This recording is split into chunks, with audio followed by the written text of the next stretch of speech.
ലഹരിക്കെതിരെ കൊച്ചി നഗരത്തിൽ വ്യാപക പരിശോധനകളുമായി പോലീസ്. പിടിച്ചെടുത്തത് കോടികളുടെ മയക്കുമരുന്നുകൾ. കാറിൽ നിന്നും 40 ലക്ഷം രൂപ കവർന്ന കേസിൽ വാദി പ്രതിയായി. കോഴിക്കോട് ചെറുവണ്ണൂരിൽ യുവതിക്ക് നേരെ ആദ്യ ഭർത്താവിൻ്റെ ആസിഡ് ആക്രമണം. കുറ്റകൃത്യങ്ങളുടെ സമഗ്രതയിലേക്ക് കാക്കിയിലേക്ക് സ്വാഗതം.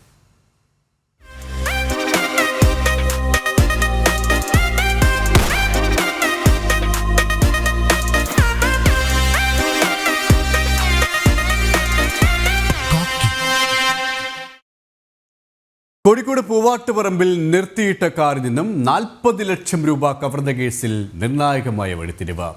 പണം കവർന്നുവെന്ന ആനക്കുഴിക്കര സ്വദേശി റഹീസിന്റെ പരാതി വ്യാജമെന്ന് പോലീസ്.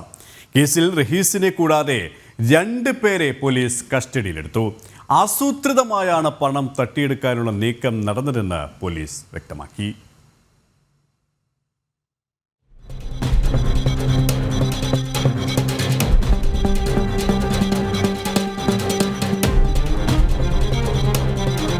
നിർത്തിയിട്ട കാറിന്റെ ഗ്ലാസ് തകർത്ത് 40.25 ലക്ഷം രൂപ കവർച്ച ചെയ്തു എന്നായിരുന്നു പരാതി. പൂവാട്ടുപറമ്പിലെ സ്വകാര്യ ആശുപത്രിയുടെ പാർക്കിംഗ് ഏരിയയിൽ നിർത്തിയിട്ടിരിക്കുകയായിരുന്നു കാർ. എന്നാൽ പണത്തിന്റെ ഉറവിടം സംബന്ധിച്ച പോലീസിന്റെ സംശയമാണ് കേസിൽ നിർണായകമായത്. പരാതിക്കാരനായ റഹീസിന്റെ ഭാര്യാപിതാവ് സൂക്ഷിക്കാൻ നൽകിയതാണ് പണമെന്ന വാദം ആദ്യം തന്നെ പൊളിഞ്ഞു. CCTV ദൃശ്യങ്ങളിൽ പ്രതി ഉൾപ്പെടെ 2 പേർ പണവുമായി വാഹനത്തിൽ രക്ഷപ്പെടുന്നത് വ്യക്തമായിരുന്നു.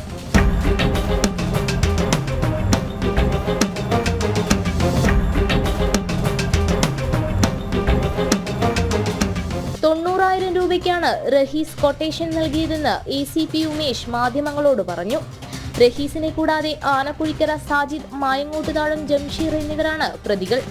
പണം 40 ലക്ഷത്തിൽ എടുത്തേരുണ്ടെങ്കിലും അന്ന് വണ്ടിയിൽ ഈ പണം ഒന്നുമില്ലായിരുന്നു, 1 രൂപ പോലും ഇല്ലായിരുന്നു. ഇരുത്ത് കൊണ്ടുപോയത് ഡമ്മി ചാക്കിൽ വെറുതെ കൊണ്ടുപോകുന്ന സാധനമാണ്. അത് നിങ്ങൾ കണ്ടാലറിയാം, വിഷ്വൽ കണ്ടാലറിയാം. ഒരു തുക കൊണ്ടുപോകുന്ന രീതി കണ്ടാൽ നമുക്ക് വളരെ മനസ്സിലാക്കാവുന്ന രീതിയാണ്. അപ്പോൾ ഇവിടെ വളരെ പെർഫെക്റ്റ് പ്ലാനിങ് ആയിരുന്നു. ഞങ്ങൾ അതിലും പെർഫെക്റ്റ് അന്വേഷിച്ചു. അല്ല, മണി വൈറ്റ് ആണോ മറ്റു കാര്യങ്ങളെ പറ്റിയിട്ടല്ല, അവർ തന്ന പണത്തെ പറ്റിയുള്ള സോഴ്സ് നമ്മൾ അന്വേഷിച്ചിട്ടുണ്ട്. ബാക്കി അതിനൊരു ഡീറ്റെയിൽ എടുക്കണം. അവർ കുറച്ച് രേഖകൾ ഹാജരാക്കിയിട്ടുണ്ട്. ആ രേഖകൾ ഇപ്പോൾ കുറഞ്ഞ സമയം കിട്ടിയിട്ടുള്ളൂ. ആ രേഖകൾ ജസ്റ്റ് എന്താണെന്നുള്ള അന്വേഷിക്കും. അത് ശരിയാണെങ്കിൽ ആ രീതി പോകും, ശരിയല്ല എന്നുണ്ടെങ്കിൽ മറ്റു നടപടിയിൽ പോകും. ഇല്ല, പണമില്ല. പണം ചിലവായി പോയതുകൊണ്ട് 2 മാസം മുമ്പേ കൊടുത്തിരുന്ന തുകയാണ്, പലപ്പോഴേ കൊടുത്ത തുകയാണ്. ഫാദറിലോ 2 മാസം മുമ്പേ പലപ്പോഴേ കൊടുത്ത് ഏൽപ്പിച്ച തുക ഫാദറിലോ ബാംഗ്ലൂർ ആയതുകൊണ്ട് ഇയാളെ എടുത്ത് ഏൽപ്പിച്ചതാണ്, പെട്ടെന്ന് ആവശ്യം വന്നാൽ കൊടുക്കാൻ വേണ്ടിയിട്ട്. ഇവർ ബിസിനസ്സിൽ ഉള്ളൊരു തുകയാണ്. അപ്പോൾ ആ തുക പെട്ടെന്ന് കൊടുക്കണമെങ്കിൽ ഇവൻ്റെ അടുത്ത് വെച്ചാലേ നടക്കുള്ളൂ എന്നുള്ളതോട് ഏൽപ്പിച്ചായിരുന്നു. ഇവനതിന് മുമ്പ് കൊടുത്തിട്ടുണ്ട്. ഇവന് വിശ്വാസത്തിൻ്റെ മുകളിൽ ചെയ്ത പരിപാടിയാണ്. അപ്പോൾ ഇവൻ അവിടെ നിന്ന് പൈസ റോൾ ചെയ്ത് പോയതുകൊണ്ട് പെട്ടെന്ന് പൈസ വെക്കാനില്ലാത്തത് കൊണ്ട് ഒരു നാടകം കളിച്ചു എന്നാണ് പറയുന്നത്. അതും നമ്മൾ വെരിഫൈ ചെയ്ത് നോക്കേണ്ടതുണ്ട്. നമ്മൾ വീട് പരിശോധിച്ചാലും മറ്റു കാര്യങ്ങളിലൊന്നും മറ്റു പണമൊന്നും കണ്ടെത്താൻ കഴിഞ്ഞിട്ടില്ല. അത്യാവശ്യം ബാധ്യതയുള്ളതായിട്ട് മനസ്സിലാവുന്നുണ്ട്. സുഹൃത്തുക്കൾ കൊട്ടേഷൻ കൊടുത്താണ്. അതായത് അതും ഇവർ തമ്മിൽ ഇടപാടുകളുണ്ട്, ക്യാഷ് ഇടപാടുകളുണ്ട് ഇവർ തമ്മിൽ. ഷാജിദ് എന്ന ഷാജി, സാജിദ് എന്ന ഷാജി, അതുപോലെ തന്നെ ജംഷീദ്. ഇവർ ജംഷീദ് ആനക്കുഴിക്കരക്കാരാണ് 2 പേരും. കേസെടുത്തത് മോഷണത്തിനാണ്. ഇപ്പോൾ നമ്മൾ മോഷണം എന്നതിൽ മാറിയിട്ട് ചീറ്റിങ്ങിലേക്ക് മാറുകയാണ്. മോഷണമല്ല ഉണ്ടായത്, മോഷണം നടത്തുന്നു എന്ന രീതിയിൽ വന്നിട്ട് അപ്പം ഇതിൻ്റെ യഥാർത്ഥ ഉടമ പണം നഷ്ടപ്പെട്ട ആളുടെ പരാതി നമുക്ക് കിട്ടിയിട്ടുണ്ട്. വിശ്വാസവഞ്ചന നടത്തിയ രീതിയിലേക്ക് നമുക്ക് കേസ് മാറ്റം വരും. ഭാര്യ പിതാവിനും പരാതി പറഞ്ഞാൽ ഭാര്യ പിതാവിനേക്കാളേറെ പണം നഷ്ടപ്പെട്ട ആളുണ്ടല്ലോ, അയാൾക്ക് പരാതിയുണ്ട്. പണത്തിന്റെ ഉറവിടവുമായി ബന്ധപ്പെട്ട് കൂടുതൽ വിവരങ്ങൾ പുറത്തു വരേണ്ടതുണ്ടെന്ന് പോലീസ് പറഞ്ഞു. കേസിൽ കൂടുതൽ പേർ ഉൾപ്പെട്ടിട്ടുണ്ടോ എന്നതിലും അന്വേഷണം നടക്കുകയാണ്. ജനം, കോഴിക്കോട്. തിരുവനന്തപുരം വെഞ്ഞാറമൂട് കൂട്ടക്കൊലപാതക കേസിൽ പ്രതി അഫാനെയും ബാപ്പയെയും ഒരുമിച്ചിരുത്തി പോലീസ് ചോദ്യം ചെയ്തു. കൂട്ടക്കൊലപാതകത്തിന് പിന്നിൽ സാമ്പത്തിക ബാധ്യത എന്നാണ് പോലീസിന്റെ നിഗമനം. കേസിൽ ഉടൻ തന്നെ കുറ്റപത്രം സമർപ്പിക്കും.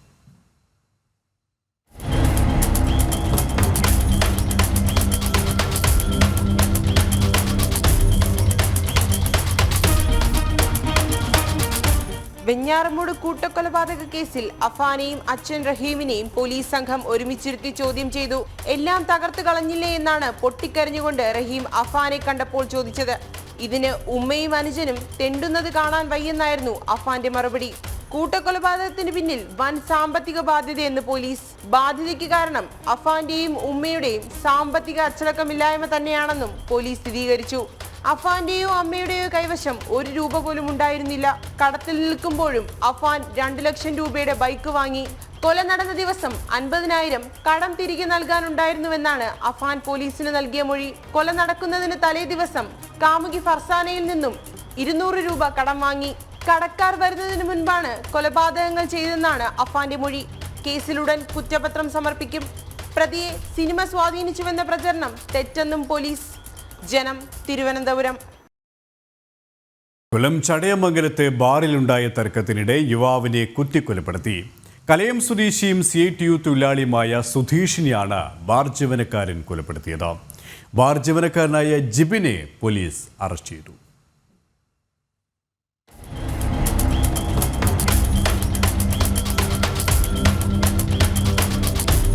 ഇന്നലെ രാത്രി 11 മണിയോടെ ചടയമംഗലത്തെ ബാറിന് പരിസരത്താണ് സംഭവം. ബൈക്ക് പാർക്ക് ചെയ്യുന്നതിനെ തുടർന്ന് ബാർ ജീവനക്കാരും സുധീഷ് ഉൾപ്പെട്ട സംഘവും തമ്മിൽ തർക്കമുണ്ടായി. തർക്കം കയ്യാങ്കളിയിലേക്ക് എത്തിയപ്പോൾ സെക്യൂരിറ്റി ജീവനക്കാരനായ ജിബിൻ ബാറിനുള്ളിൽ നിന്ന് കത്തിയുമായി എത്തി സുധീഷിനെ കുത്തുകയായിരുന്നു. ഉടൻ തന്നെ ആശുപത്രിയിൽ എത്തിച്ചെങ്കിലും സുധീഷിന്റെ ജീവൻ രക്ഷിക്കാനായില്ല. സുധീഷിനെ കുത്തിയ സെക്യൂരിറ്റി ജീവനക്കാരനായ ജിബിനെ പോലീസ് പിടികൂടി. CITU ചുമട്ടുതൊഴിലാളിയാണ് കൊല്ലപ്പെട്ട സുധീഷ്. സംഭവത്തെ തുടർന്ന് CPMന്റെ നേതൃത്വത്തിൽ പ്രദേശത്ത് ഹർത്താൽ പ്രഖ്യാപിക്കുകയും ചടയമംഗലത്തെ ബാറിലേക്ക് പ്രകടനം നടത്തുകയും ചെയ്തു. വലിയ പോലീസ് സന്നാഹമാണ് സ്ഥലത്തുള്ളത്. അറസ്റ്റിലായ പ്രതിയെ സംഭവ സ്ഥലത്തെത്തിച്ച് തെളിവെടുപ്പ് പൂർത്തിയാക്കി. ജനം, കൊല്ലം. കോഴിക്കോട് ചെറുവണ്ണൂരിൽ യുവതിക്ക് നേരെ ആസിഡ് ആക്രമണം. ആദ്യ ഭർത്താവാണ് ആക്രമണം നടത്തിയത്. ഗുരുതരമായി പൊള്ളലേറ്റ യുവതി മെഡിക്കൽ കോളേജ് ആശുപത്രിയിൽ ചികിത്സയിലാണ്.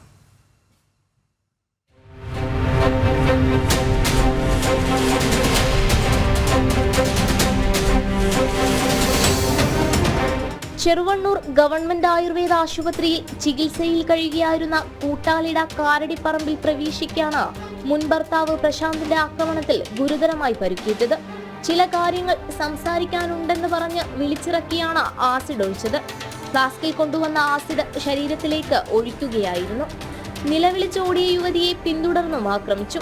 നിലവിളി കേട്ട് ഓടിയെത്തിയ ആശുപത്രി അധികൃതരും നാട്ടുകാരും സമീപത്തെ ടാക്സി ഡ്രൈവറായ ലിതിന്റെ സഹായത്തോടെ ആദ്യം പേരാമ്പ്ര താലൂക്ക് ആശുപത്രിയിലും പിന്നീട് കോഴിക്കോട് മെഡിക്കൽ കോളേജിലും എത്തിക്കുകയായിരുന്നു. പിന്നെ ചെറുവണ്ണൂർ ആയുർവേദ ഹോസ്പിറ്റലിൽ ചികിത്സയിലാണ്.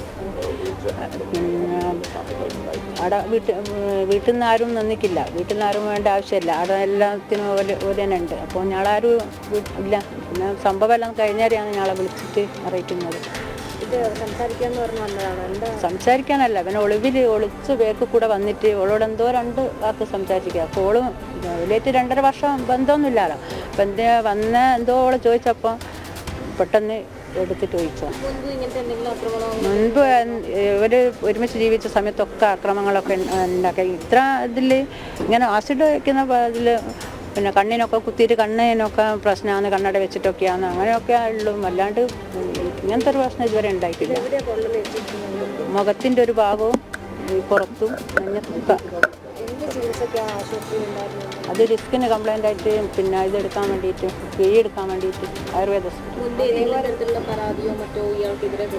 എത്രയോ പരാതികൾ ഓരോരോ പ്രാവശ്യവും വീട്ടിലൊക്കെ വന്ന് പ്രശ്നം ഉണ്ടാക്കുമ്പോൾ പരാതികളൊക്കെ എത്രയോ. എന്താ കാരണം? നിയമപരമായിട്ട് തന്നെയാണ്. പിന്നെ വടകര കോടതിയിലാണ് കേസ്. ഒഴിവായതാണ്, ബന്ധമല്ല ഒഴിവായ എല്ലാം. ആദ്യത്തെ ഉപദ്രവം കൊണ്ട് തന്നെയാണ്. കുടിയൊക്കെ 2 പ്രാവശ്യമായിട്ട് നിർത്തിയിരുന്നു. പിന്നെ രണ്ടാമത്തേൽ കുടി തുടങ്ങി. പിന്നെ എല്ലാം ഉണ്ട്, കഞ്ചാവുണ്ട്. ഇന്ന് തന്നെ ഇപ്പോൾ പോലീസ് സ്റ്റേഷനിൽ ഒരു വിളിച്ചാലൊന്ന് പിടിച്ചിട്ട് ഞങ്ങൾക്ക് വലിയ കാര്യമൊന്നുമില്ല. പിന്നെ നല്ല വെള്ളത്തിലാണ്. അല്ല, എന്താ കാരണം നിങ്ങൾ വിചാരിക്കുന്നത്? എന്തുകൊണ്ടായിരിക്കും? ഓൻ്റെ കൂടെ പോകണമെന്ന്. രണ്ടാമത്തേലും ഓൻ്റെ കൂടെ തന്നെ ഓള് പോകണം. വേറെ ഒരാളെ കൂടെ പോകാൻ സമ്മതിക്കില്ല, ജീവിക്കാൻ സമ്മതിക്കില്ല എന്ന് എപ്പോഴും പറയും. ജീവിക്കാൻ അങ്ങനെ എപ്പോഴും ഇങ്ങനെ പറയും. അങ്ങനെ ജീവിക്കാൻ സമ്മതിക്കില്ല എന്ന് പറഞ്ഞ് പല ഇതും ഉണ്ടാകുന്നവരൊക്കെ ഞങ്ങൾ പരാതിയൊക്കെ കൊടുക്കലുണ്ട്. പരിക്ക് മുഖത്തും ഒരു ഭാഗം മുഖത്തിൻ്റെ ഒരു ഭാഗം ഫുള്ളും, പിന്നെ ചെവിയും, പിന്നെ പുറത്തും നെഞ്ഞത്തൊക്കെ ഉണ്ട്. ഡോക്ടർ പിന്നെ ടെസ്റ്റൊക്കെ കഴിഞ്ഞിട്ട് ഇനിയിപ്പം പിന്നെ വലിയ ഡോക്ടർ വന്ന് കാണിച്ചിട്ട് പിന്നെ നോക്കിയിട്ട് ICUയിലേക്കാക്കാം. കണ്ണൂരിൽ ജോലി ചെയ്യുന്ന പ്രവിശ ആരോഗ്യ പ്രശ്നങ്ങളെ തുടർന്നാണ് നാട്ടിലെത്തിയത്. തൃശൂരിൽ കോൾ ടാക്സി ഡ്രൈവറാണ് തിരുവോട് സ്വദേശി കാരിപ്പറമ്പിൽ പ്രശാന്ത്. പ്രശാന്തിനെ മേപ്പയ്യൂർ പോലീസ് അറസ്റ്റ് ചെയ്തു.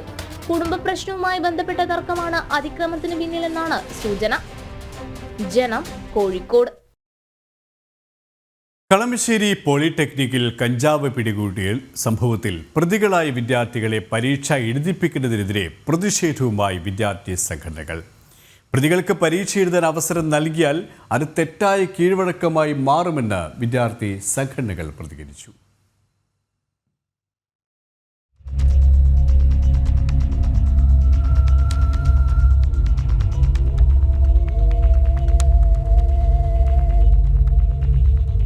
വരുന്ന 25-നാണ് കളമശ്ശേരി പോളിടെക്നിക്കിൽ പരീക്ഷ ആരംഭിക്കുന്നത്.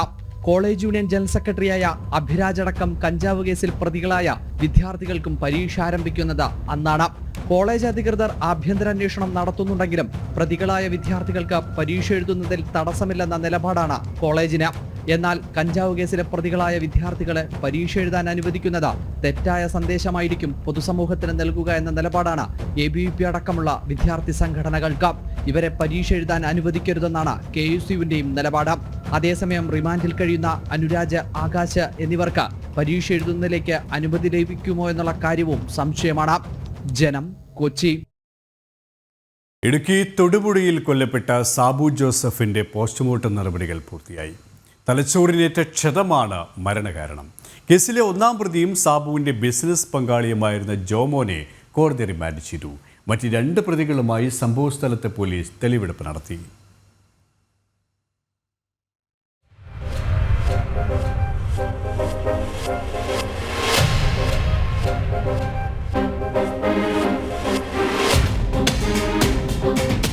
മൂന്ന് ദിവസത്തോളം നീണ്ട ആസൂത്രണത്തിനൊടുവിലാണ് പ്രതികൾ ബിജു ജോസഫിനെ കൊലപ്പെടുത്തിയതെന്നാണ് പോലീസിന്റെ കണ്ടെത്തൽ. ബിജുവിന്റെ ഓരോ ദിവസത്തെ നീക്കങ്ങളും പ്രതികൾ നിരീക്ഷിച്ചിരുന്നു. 19-ാം തീയതി ബിജുവിനെ തട്ടിക്കൊണ്ടു പോകാനായിരുന്നു പദ്ധതി. എന്നാൽ ഇത് നടന്നില്ല. അന്ന് രാത്രി മുഴുവൻ ബിജുവിന്റെ വീടിന് സമീപം പ്രതികൾ ചിലവഴിച്ചു. പുലർച്ചെ വീടിന് പുറത്തേക്ക് പോയ ബിജുവിന്റെ സ്കൂട്ടർ വഴിയിൽ തടഞ്ഞു നിർത്തി തട്ടിക്കൊണ്ടുപോയി കൊലപ്പെടുത്തുകയായിരുന്നു. ബിജുവിന്റെ തലച്ചോറിലേറ്റ ക്ഷതമാണ് മരണകാരണം. ആന്തരിക രക്തസ്രാവവും ഉണ്ടായി. വലത് കൈയിലെ മുറിവ് സംബന്ധിച്ച് കൂടുതൽ അന്വേഷണം വേണമെന്നാണ് പോലീസ് പറയുന്നത്. ഒന്നാം പ്രതി ജോമോനെ തൊടുപുഴ സെഷൻസ് കോടതി റിമാൻഡ് ചെയ്തു. പ്രതിയെ കസ്റ്റഡിയിൽ വേണമെന്നാവശ്യപ്പെട്ട് പോലീസ് നാളെ കോടതിയെ സമീപിക്കും. പോസ്റ്റ്മോർട്ടം ഇടുക്കി മെഡിക്കൽ കോളേജ് കഴിഞ്ഞാണ് പ്രാഥമിക നിഗമനമായിട്ട് മനസ്സിലാവുന്നത് ബ്രെയിനേറ്റ് ഡാമേജാണ് മരണകാരണമെന്നാണ്. കൂടാതെ നെക്കിലും റിബ്സിലും ഫ്രാക്ചറിലായിട്ട് മനസ്സിലായിട്ടുണ്ട്. ശരീരത്തിലെ മറ്റ് കൈകളിലൊക്കെ പരിക്കുകളായിട്ട് മനസ്സിലായിട്ടുണ്ട്. അതിനെപ്പറ്റി കൂടുതൽ അന്വേഷണം നടന്നതാണ്. അതിനുശേഷം കൂടുതൽ ഈ കരുതിക്കൂട്ടി നടത്തിയ കൊലപാതകം എന്ന് തന്നെയാണോ പോലീസിന്റെ അന്വേഷണത്തിൽ? അങ്ങനെയാണ് അന്വേഷണത്തിൽ മനസ്സിലായിട്ടുള്ളത്. കേസിലെ മറ്റു പ്രതികളായ ജോമിനെയും മുഹമ്മദ് അസ്ലമിനെയും സംഭവ സ്ഥലങ്ങളിലെത്തിച്ച പോലീസ് തെളിവെടുപ്പും നടത്തി.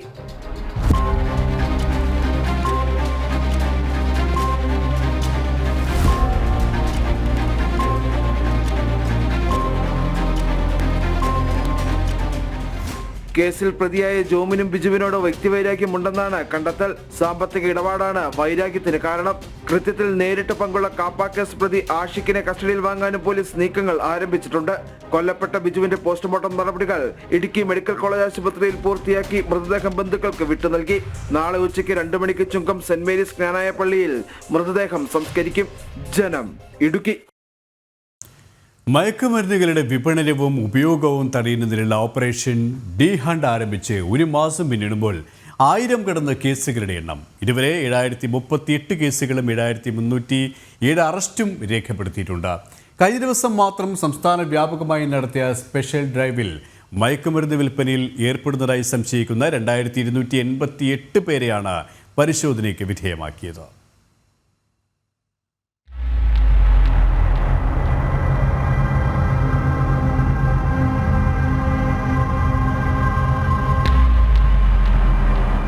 ലഹരി വസ്തുക്കളുടെയും MDMA പോലുള്ള രാസലഹരി മരുന്നുകളുടെയും വിപണനവും ഉപയോഗവും തടയുന്നതിനും അതിലൂടെ ഉണ്ടാകുന്ന ക്രമസമാധാന പ്രശ്നങ്ങൾക്ക് അറുതി വരുത്തുന്നതിനുമാണ് സംസ്ഥാന പോലീസിന്റെ നേതൃത്വത്തിൽ operation D hunt special drive ആരംഭിച്ചത്. ഡ്രൈവ് ഒരു മാസം പിന്നിടുന്നു. സംസ്ഥാന വ്യാപകമായി 70,277 പേരെ ഈ കാലയളവിൽ പരിശോധനയ്ക്ക് വിധേയമാക്കി. 7,038 കേസുകൾ രജിസ്റ്റർ ചെയ്തതിൽ 7,307 പേരെ അറസ്റ്റ് ചെയ്തു. ഈ കേസുകളിൽ മാരക മയക്കുമരുന്നുകളായ MDMA, കഞ്ചാവ് ബീഡി എന്നീ ലഹരി വസ്തുക്കൾ പിടിച്ചെടുക്കുകയും ചെയ്തിട്ടുണ്ട്. കഴിഞ്ഞ ദിവസം മാത്രം സംസ്ഥാന വ്യാപകമായി നടത്തിയ സ്പെഷ്യൽ ഡ്രൈവിൽ മയക്കുമരുന്ന് വിൽപ്പനയിൽ ഏർപ്പെടുന്നതായി സംശയിക്കുന്ന 2,288 പേരെ പരിശോധനയ്ക്ക് വിധേയമാക്കി. വിവിധ തരത്തിലുള്ള നിരോധിത മയക്കുമരുന്ന് കൈവശം വെച്ചതിന് 207 കേസുകൾ രജിസ്റ്റർ ചെയ്തു. 214 പേരാണ് അറസ്റ്റിലായത്. സ്ഥിരമായി മയക്കുമരുന്നുമായി ബന്ധപ്പെട്ട ഇടപാടുകൾ നടത്തുന്നവരുടെ ഡേറ്റാ ബാങ്ക് തയ്യാറാക്കി നിരന്തരമായി നിരീക്ഷണം നടത്തിവരികയാണ്. ഓപ്പറേഷൻ ഡി ഹണ്ട് വരും ദിവസങ്ങളിലും തുടരും. ക്രമസമാധാന ചുമതലയുള്ള ADGP മനോജ് എബ്രഹാമിന്റെ നേതൃത്വത്തിൽ റേഞ്ച് അടിസ്ഥാനത്തിലുള്ള NDPS കോർഡിനേഷൻ സെല്ലും ജില്ലാ പോലീസ് മേധാവിമാരും ചേർന്നാണ് ഓപ്പറേഷൻ ഡി ഹണ്ട് നടപ്പാക്കുന്നത്. ഈ സ്പെഷ്യൽ ഡ്രൈവ് തുടങ്ങിയ ശേഷം ലഹരി വസ്തുക്കളുടെ വിപണനവും ഉപയോഗവും വൻതോതിൽ കുറഞ്ഞിട്ടുണ്ട്. ജനം, തിരുവനന്തപുരം. ഇടുക്കിയിൽ വൻ പാൻ മസാല വേട്ട. തൊടുപുഴയിൽ പോലീസ് നടത്തിയ പരിശോധനയിൽ വിൽപ്പനയ്ക്കായി വീട്ടിൽ സൂക്ഷിച്ചിരുന്ന 2000-ഓളം പാക്കറ്റ് നിരോധിത പുകയില ഉൽപ്പന്നങ്ങളാണ് പിടികൂടിയത്. കുന്നം സ്വദേശി കടപ്പാക്കൽ റഹീമിനെ കസ്റ്റഡിയിലെടുത്തു.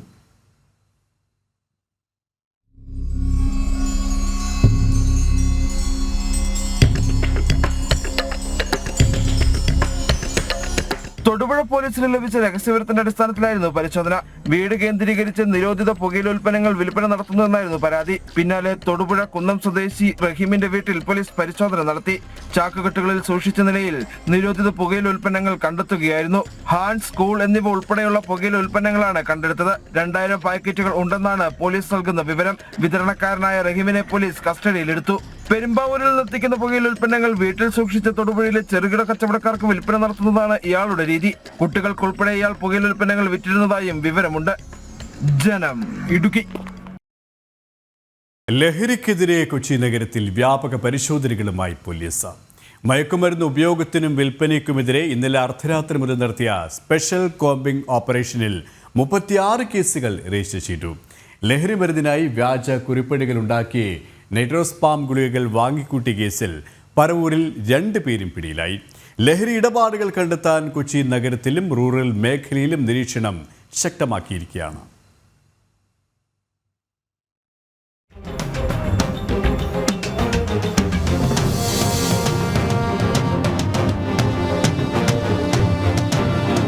മയക്കുമരുന്ന് വിൽപ്പനയ്ക്കും ഉപയോഗത്തിനുമെതിരെ 36 കേസുകളും മദ്യപിച്ച് വാഹനം ഓടിച്ചതിന് 191 കേസുകളും അബ്കാരി ആക്ട് പ്രകാരം 31 കേസുകളും രജിസ്റ്റർ ചെയ്തു. Kochi city police commissioner Putta വിമലാദിത്യയുടെ നിർദ്ദേശപ്രകാരം DCPമാരായ അശ്വതി ജിജി, ജൂനപ്പടി മഹേഷ് എന്നിവരുടെ നേതൃത്വത്തിലായിരുന്നു പരിശോധനകൾ. ഇനിയുള്ള ദിവസങ്ങളിലും പരിശോധനകൾ തുടരും. കഴിഞ്ഞയാഴ്ച പോലീസ് നടത്തിയ മിന്നൽ പരിശോധനയിൽ ലഹരി ഉപയോഗിച്ചവരും കടത്തിയവരുമടക്കം 300 പേർ പിടിയിലായിരുന്നു. 77ഓളം NDPS കേസുകളും രജിസ്റ്റർ ചെയ്തിരുന്നു. പൊതുസ്ഥലത്ത് മദ്യപിച്ചതിനും 2 പേർ പിടിയിലായിരുന്നു. എറണാകുളം റൂറൽ മേഖലയിലും പരിശോധനകൾ ശക്തമാണ്. ലഹരി മരുന്നിനായി വ്യാജ കുറിപ്പടികളുണ്ടാക്കി നൈട്രോസെപ്പാം ഗുളികകൾ വാങ്ങിക്കൂട്ടിയ 2 പേരാണ് വടക്കൻ പറവൂരിൽ അറസ്റ്റിലായത്. പറവൂർ സ്വദേശികളായ നിക്സൺ ദേവസ്യ, സനൂപ് വിജയൻ എന്നിവരായിരുന്നു പിടിയിലായത്. വ്യാജ ഡോക്ടറുടെ കുറിപ്പടികളും സീലും പിടിച്ചെടുത്തിട്ടുണ്ട്. ഡോക്ടർ അനൂപ് വിൻസെന്റ് എന്ന പേരിലാണ് കുറിപ്പടിയും സീലും ഉണ്ടാക്കിയത്. ഈ കുറിപ്പടികളും സീലും പിടിച്ചെടുത്തു. നൈട്രോസെപ്പാം ഗുളികകളുമായി നേരത്തെയും ലഹരി സംഘങ്ങൾ പിടിയിലായിട്ടുണ്ട്. ഡോക്ടർമാർ കുറിപ്പടിയിൽ നിർദ്ദേശിക്കാതെ ഈ ഗുളികകൾ വാങ്ങാനോ വിൽക്കാനോ പാടില്ല. സ്കൂൾ, കോളേജ് വിദ്യാർത്ഥികൾക്കിടയിലാണ് ലഹരി ഗുളികകളുടെ ഉപയോഗം കൂടുതൽ നടക്കുന്നത്. ജനം, കൊച്ചി. ചുറ്റും നടക്കുന്ന അതിക്രമങ്ങളുടെ സമഗ്രതയുമായി നാളെ വീണ്ടും കാണാം. കാക്കി സൈനിങ് ഓഫ് KP.